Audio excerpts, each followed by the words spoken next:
लोकेश जी, इस भारत जोड़ो यात्रा में और क्या हो सकता था? कौन कौन सी चीजें आपको मिसिंग नजर आ रही हैं और जिनसे उसका और अच्छा प्रभाव पड़ सकता था? हाँ, वैसे तो सवाल आपका बड़ा टिपिकल है, क्योंकि इतने बड़े पैमाने पे लोग यात्रा निकाल रहे हैं, उनके पास एक थिंकर है, बहुत बड़े थिंक टैंक है, उन्होंने कुछ सोच के अपने सारी प्रायोरिटी फिक्स करने के बाद यात्रा शुरू की होगी।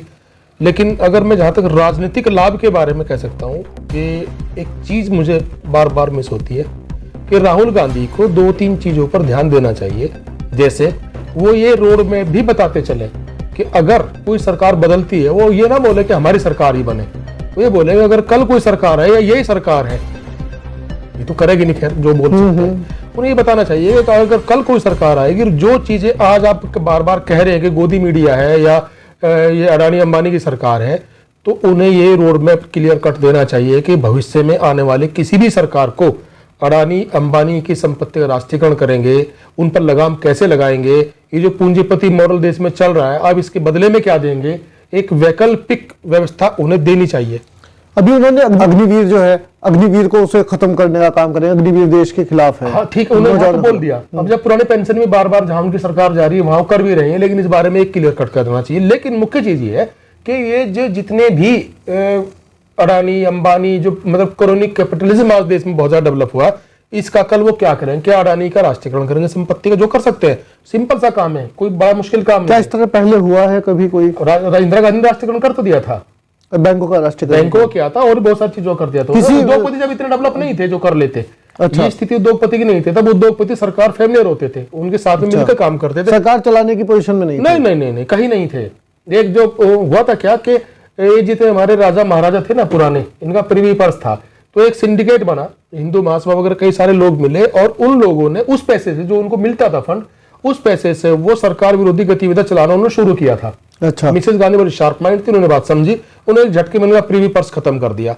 जो निजी बैंक थे वो भी यही काम कर रहे थे, तो उन्हें झटके में निजी बैंक का राष्ट्रीयकरण कर दिया। अच्छा, जिस तरह से आज उद्योगपति हैं, जिस तरह इस पोजीशन पे आज उद्योगपति है, उसी पोजीशन पर पहले राजा महाराजा हुआ करते थे।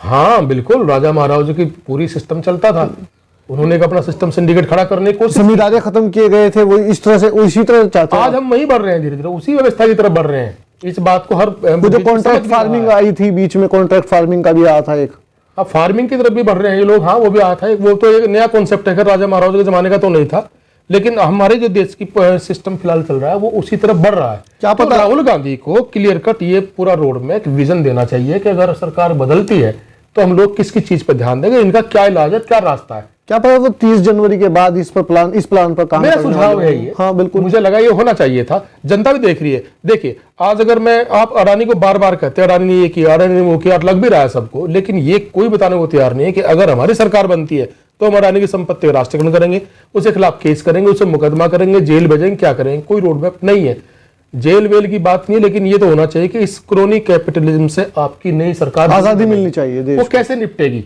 एक क्लोजिंग करते हैं इस वीडियो और एक चीज और, जहां तक पॉलिटिकल चीज है, वोट बैंक की बात है, एक वोट बैंक ऐसा है जिस पर कोई ध्यान नहीं दे रहा। एक होता है डिनोटिफाइड ट्राइब्स, जिसमें हम लोग भी आते हैं। अच्छा, इसके बारे में थोड़ा डीएनटी के बारे में बताएं थोड़ा सा। देखिए मैं बता रहा हूं उसके बारे में भी कि आप कल्पना कीजिए कि देश आजाद 1947 में हुआ, लेकिन कुछ कौम ऐसी जो बंजारे थे, गुज्जर थे, सांसी थे, बहुत सारी कौम ऐसी हैं, 300 कुछ के करीब जातियां ऐसी हैं जिन लोगों को 5 साल तक आजादी नहीं मिली। वो 5 साल बाद 31 अगस्त 1952 में आजाद हुए थे।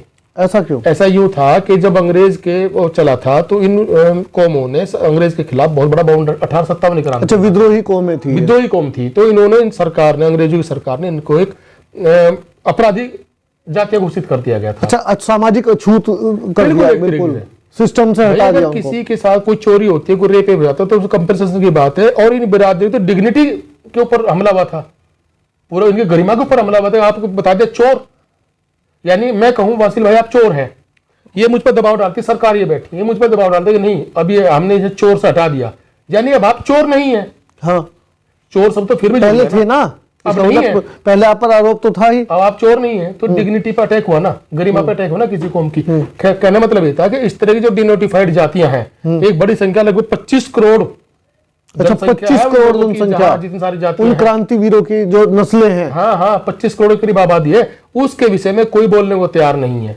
तो अगर राहुल गांधी उस मुद्दे को उठाए तो एक झटके में सत्ता के नजदीक वैसे बड़ा पहुंच वोट जाएंगे। बैंक है वो तो, बहुत बड़ा वोट बैंक है। और वैसे भी जिस चीज के लिए गुर्जरों के लिए खासतौर पर यूएनओ में प्रस्ताव आया था, अच्छा, इसी मामले पर यस, कि हाँ ये इनकी ये गरिमा का सवाल है, ये हटना इनका चाहिए हक है, इनको। अधिकार है हाँ इनका। हाँ बिल्कुल। चलिए, तो खैर, इसमें ध्यान देना चाहिए। बिल्कुल, ये बहुत सारे मुद्दे हैं जिन पर राहुल गांधी को ध्यान देना पड़ेगा, तभी वो सत्ता में आ सकते हैं, केंद्र के अंदर अपनी सरकार बना सकते हैं। अब इस वीडियो को हम क्लोजिंग की ओर ले जाते हैं जी। हाँ, और मैं अपने दर्शकों से अनुरोध करूंगा कि आप ये वीडियो देखें तो इसमें अपने सवाल कमेंट बॉक्स में पूछें। और मैं आपको ये बता दूं कि अगली वीडियो हमारी रोड एक्सीडेंट वगैरह, रोड डिजाइन, सेफ्टी फीचर, इन चीजों को लेके आएगी। आपके जो सवाल हो उस सब्जेक्ट के ऊपर भी, तो आप सवाल इसके कमेंट बॉक्स में पूछ सकते हैं। और आज की वीडियो आपको कैसी लगी, आपको क्या इस वीडियो में कमी नजर आई, आप क्या समझते हैं कि इसमें हमें कुछ सुधार करने चाहिए, तो आपसे अनुरोध है कि कृपया इसमें कमेंट बॉक्स में हमें बताएं। और आपसे एक अनुरोध और है कि इस चैनल को आप सब्सक्राइब करें, अपने दोस्तों से भी कराएं। धन्यवाद। तो इस वीडियो को ज़्यादा शेयर करें, लाइक करें, बने रहें हमारे साथ। जय हिंद, जय भारत।